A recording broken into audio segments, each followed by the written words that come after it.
dagaal ba'an ayaa lagu soo warramayaa inuu ka dhex aaloosan yahay labada nin ee lagu kala magacaabo Abuukar Cawaale iyo Cabdinaasir Soolo. haddaba su'aasha isweydiinta mudan ayaa waxay tahay maxay isku haystaan? ma xoolo ayaa ka dhexeeya iyo hanti? ma dumar bay kala dumaareen? ilaa iyo hadda garan maayo. xaaladoodu waxa ay maraysaa meeshii ugu liidatay.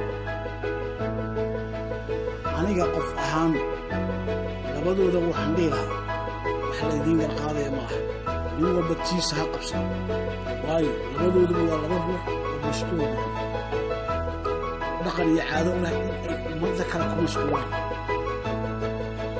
hagaag haddaba daawada iyo dhegaysta, haddii lagu yidhaahdo adiga u garnaq ama u garqaad labada nin, maxaad ugu garqaadi lahayd? aniga ahaantayda uma garqaadeen ee waxaan dhihi lahaa magaalada iska dhiciya.